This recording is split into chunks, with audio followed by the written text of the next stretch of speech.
Hello, good day. My name is Fiyinfoluwa, and you're welcome to Everything Children with Fiyinfoluwa.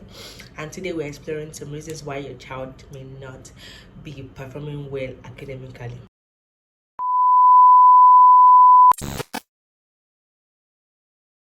Imagine as an adult, if you don't have enough sleep, if you don't get enough sleep, how does it affect you? You become cranky, easily irritated. That's the same way lack of sleep, insufficient sleep is affecting your child and causing him to behave, to perform badly academically. Lack of sleep. Yeah, sleep is very, very important to children and even adults. So, lack of sleep may cause your child to perform poorly academically. If your child has to wake up early, then endeavor to make them sleep early. And even if you think that your child is doing well, is performing well academically without sleep, they might not be getting to their optimal level actually. And you might just want to think about well how well or how better they will perform if they are getting enough sleep. So lack of sleep has been research has shown that lack of sleep is associated with increased stress, forgetfulness, lack of motivation to even learn. Because I can remember then because I went somehow during my secondary school, my early secondary school days, I had to go to a boarding school, and the fact that I had less sleep affected me academically until I was withdrawn. And when I was back to this school, I was doing so well. I mean, so well. Imagine that I'd come 23rd in some subjects, and coming to a day school, because I was getting enough sleep, I was able to adapt. So it is important that your child sleeps early and wakes early if they have to wake up early.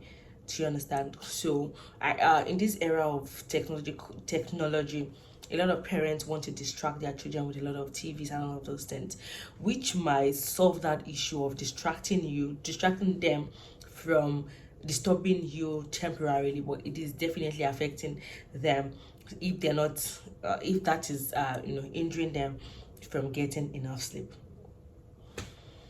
Number two, they are adjusting to new environments. I know that, yes, in your part of world, wherever you're listening to me, there may be a lot of movement, or you're trying to change school, you're trying to change environment, and your children have to go to new school or have to be in a new environment. So all of these things affect the way children learn. So if you move too often, or you are changing school too often, it's going to definitely affect your child.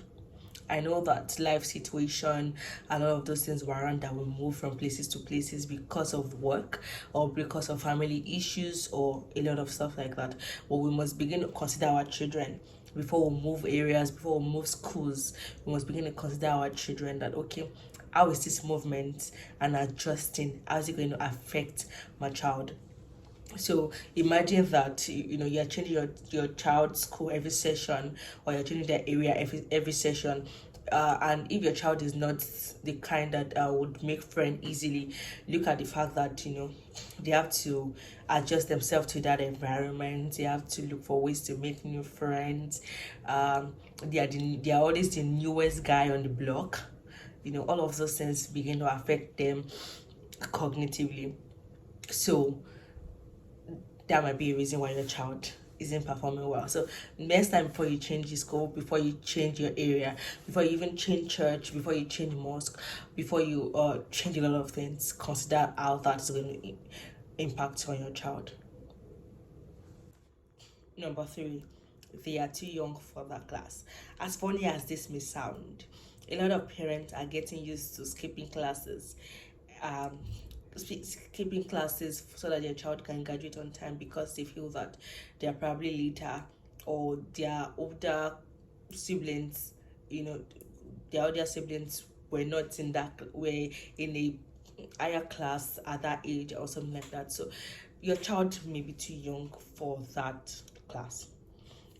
So the structures in education, they're there for certain reasons. All right. So if we're doing 6336 or 6334, there's a reason why it is like that.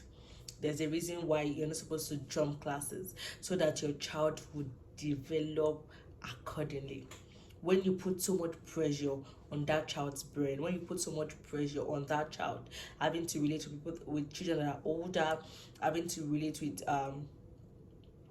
with subjects that are beyond their comprehension at that particular age, definitely it's going to impact on that child's academic performance. So when you suspect that your child is behaving bad academically, would you kindly look at it if they are too young to be in that class, so that you can know how to adjust it? You might not necessarily, maybe take them back from that class, but definitely you might need to put extra effort at home to ensure that you are helping relieve that burden.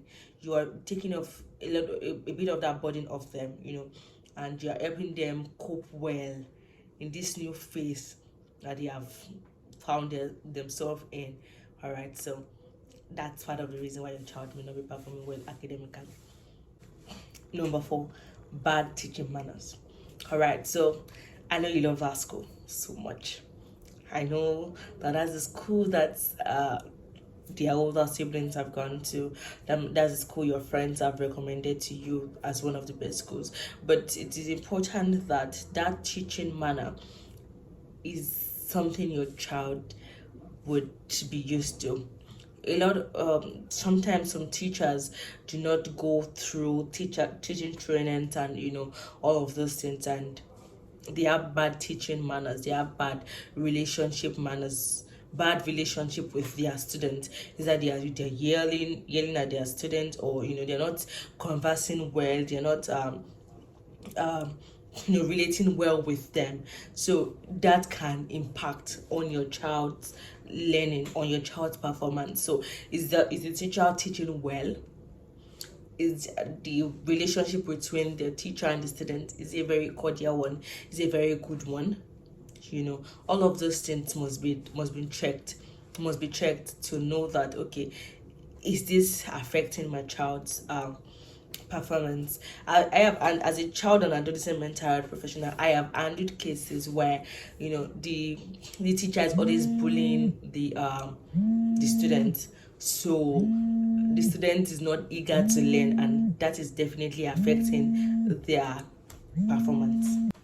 All right, so another reason why your child may be performing poorly academically is that they are stressed. Yes. And even if parents might not necessarily agree with me that their children might be going through some form of stress, it is important to know. Research has shown us over time that children can be stressed.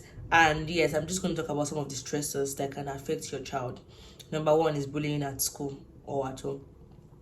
And bullying can occur different ways. It can be with their peers, people in higher grades, people in lower grades, and even their teachers or school authority. All right, so if children are being bullied in school, definitely they will lose the drive to want to go to school because of that bullying, and which can affect their drive and their desire to want to learn.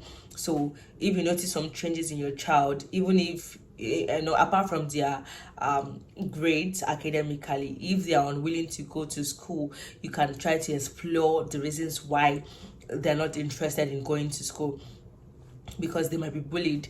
And as I said earlier, that in the previous reasons, that if a teacher has a very bad relationship with with the student, definitely is going to impact on how this child learns. And a lot of some teachers go ahead to bully their students. So you must begin to explore their part. Is your teacher bullying them?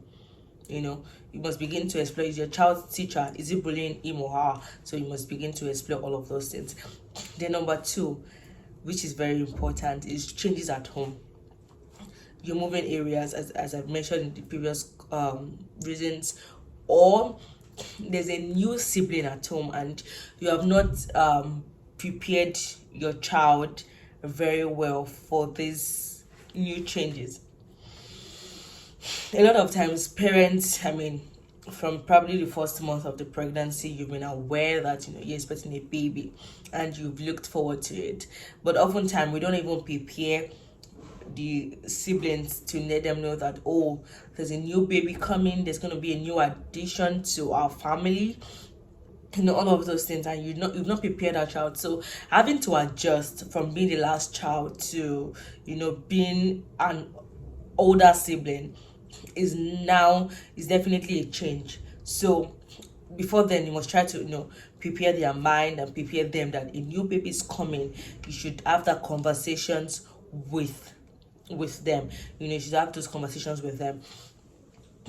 If you're changing areas, definitely sit with your child, let them know that you're going to be moving out, help them to understand the reasons why you're moving out, let them know. And it's important for you to know that all of these things will stress them. Definitely it will stress them. So you should if you have to move, definitely then find a way of letting them settle down into that environment quickly.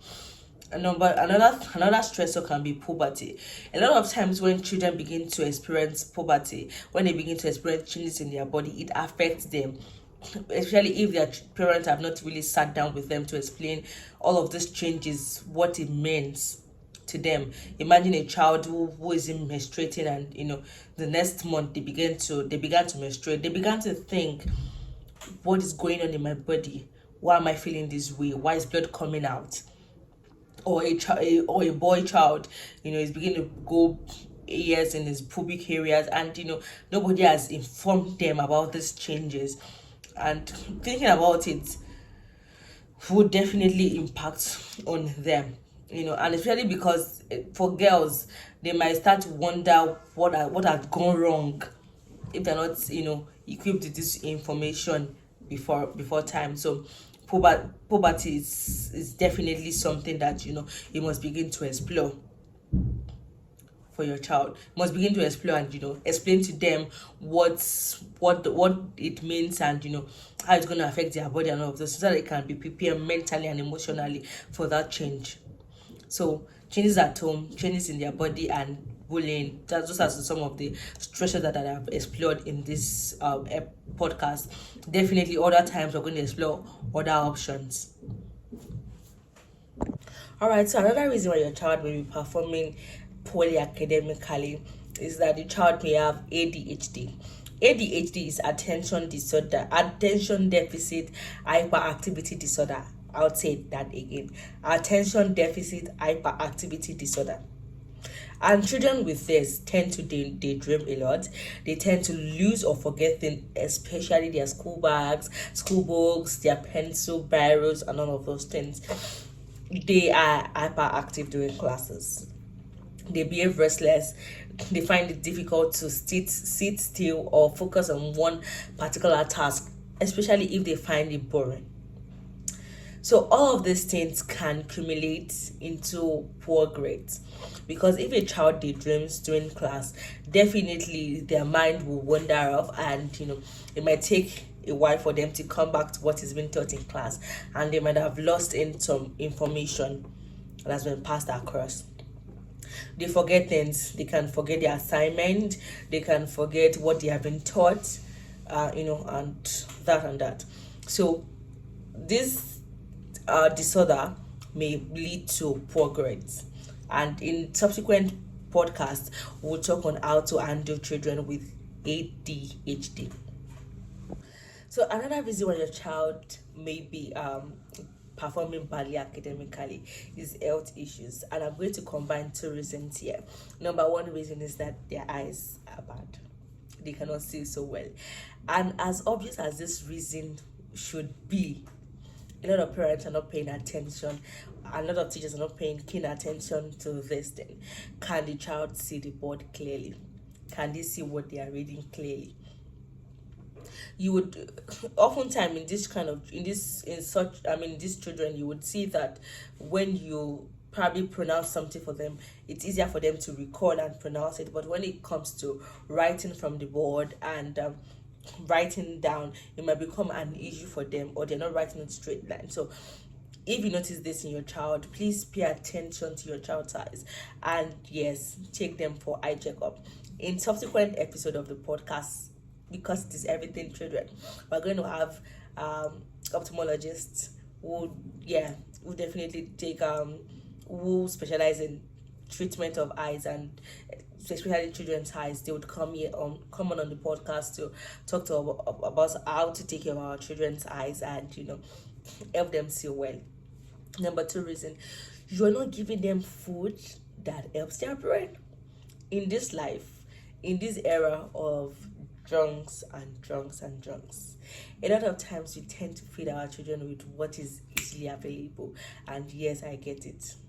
But it is important that we begin to feed our children with things that would help their brain.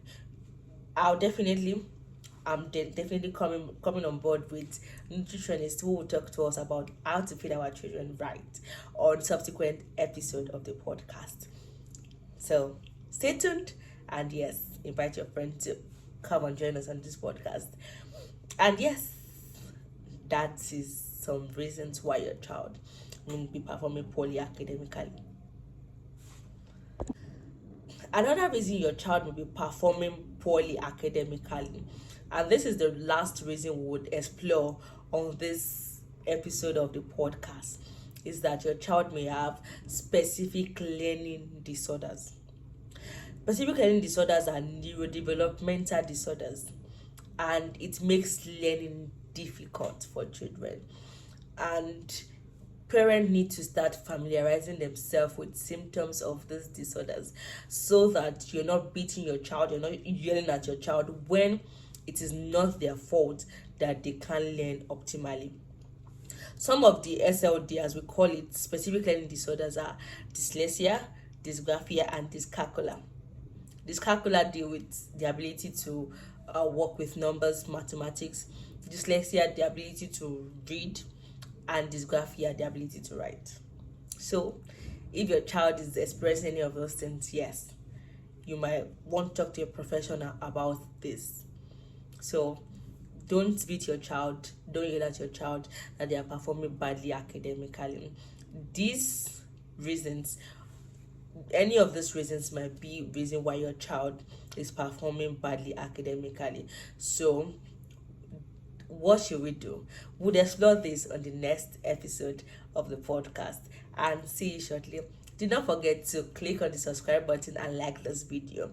Thank you. My name is Fiyinfoluwa, and yes, I am a child and adolescent mental health professional, and you have just listened to an episode of Everything Children with Fiyinfoluwa. See you on the next episode. Cheers.